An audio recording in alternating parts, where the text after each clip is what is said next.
Oh wow, you're back for part 3. You are really tenacious if you've made it this far.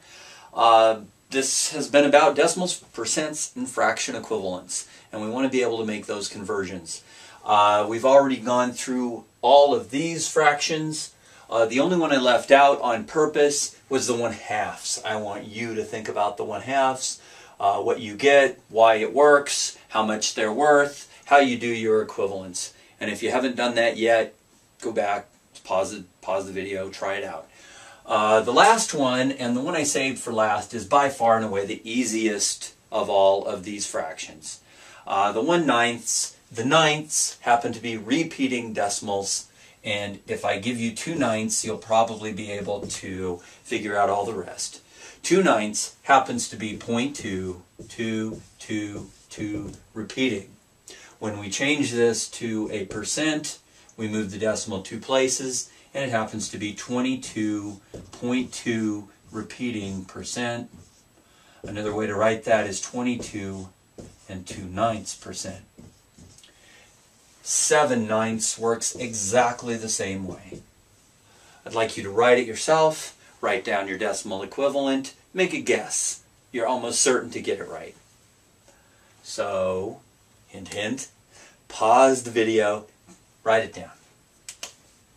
It is 0.7777, which is 77 7/9%, 77.7 repeating percent. Either one of these is okay. This is generally a little bit better. This one's a little more obscure. Your ninths, keep working. Now, a lot of you are probably thinking, repeating decimals sound familiar. Remember the 1/3? Remember that I asked you to memorize that as 0.3333 and so on? Well, guess what? That is exactly the same thing as 3/9. And it is still a repeating decimal, and it still follows the same pattern. It is a way to remember your thirds, change them to ninths.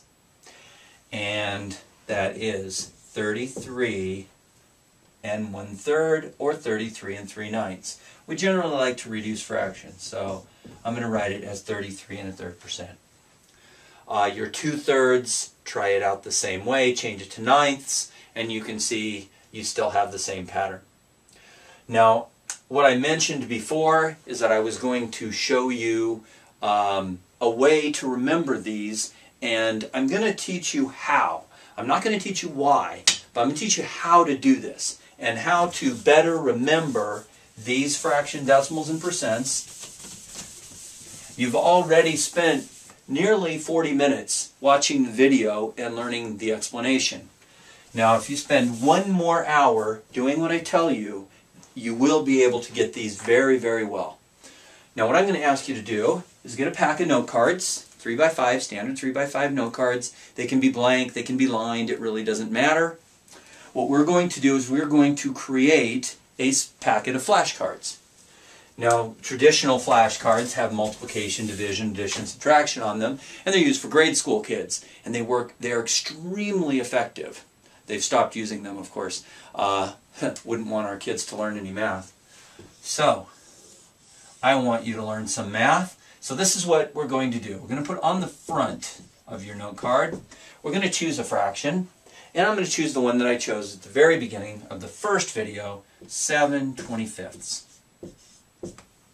Now hopefully you learned how to change that to a decimal or a percent, either one.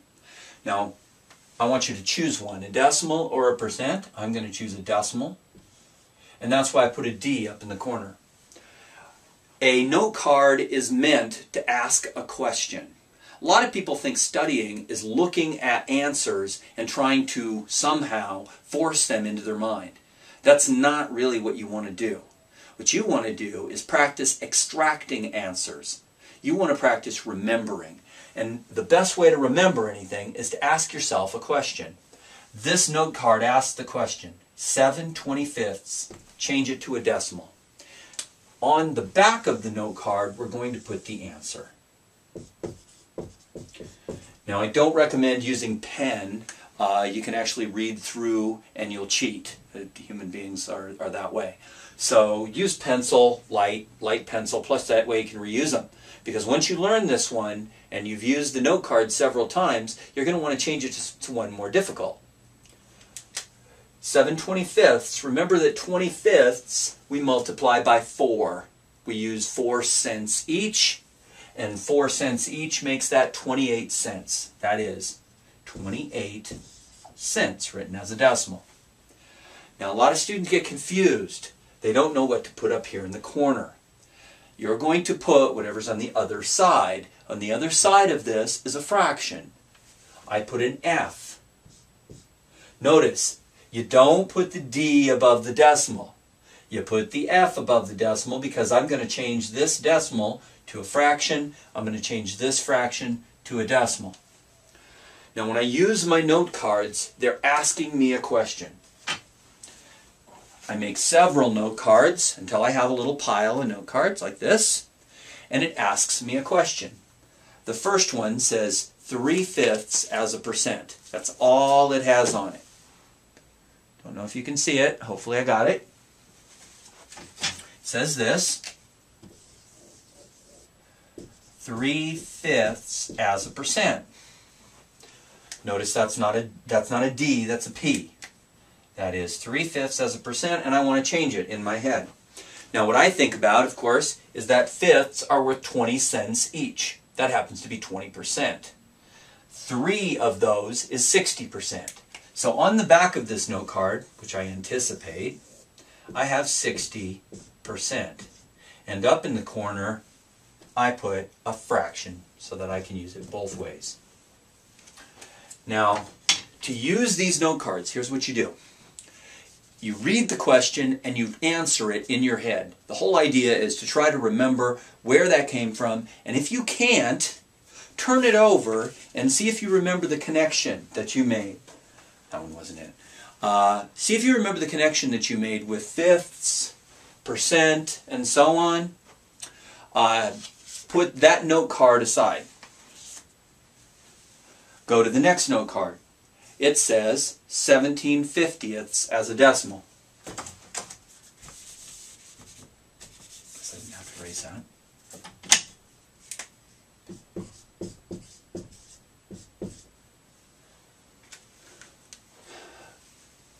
Now, you answer the question. 50ths are worth 2 cents each. You multiply by 2 to get hundredths. That's another way to think of it. And we have 34.34 or 34 cents. Now, if I know the answer instantly, I put the card aside. If I don't know the answer, I put it at the back. And there's a really good reason for that. And I'll get to that in just a second.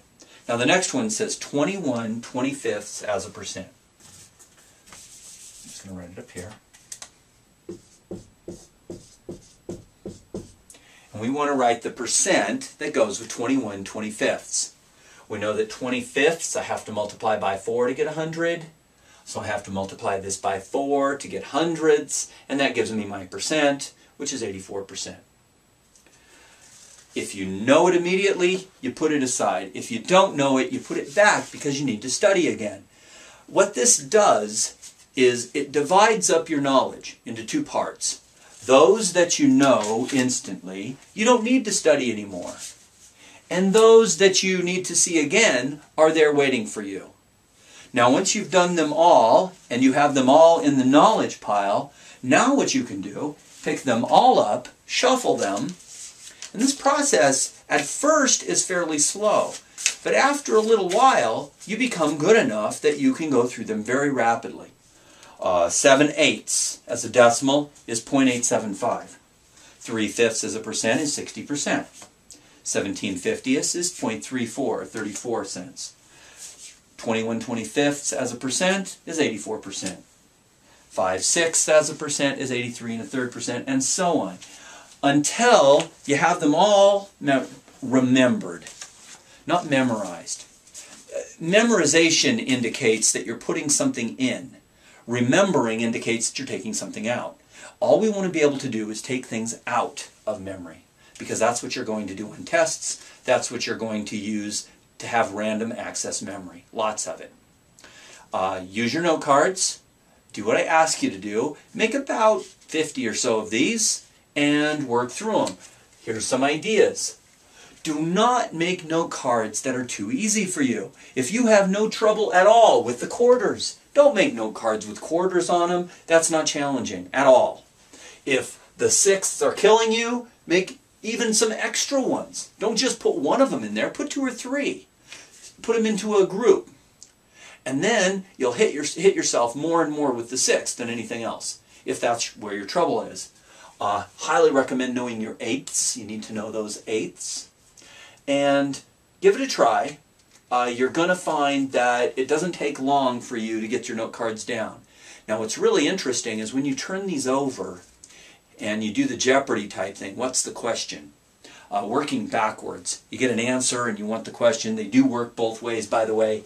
If I go backwards, 60% as a fraction is 3/5. You work them backwards and you'll find that you're not quite as fast, but it goes faster eventually. You'll be able to do them both ways. And you'll know your decimal, fraction, and percent equivalents.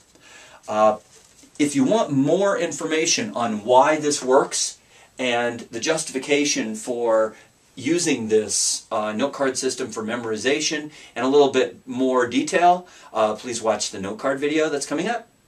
Thank you for watching, and good luck with your decimals, percents, and fractions.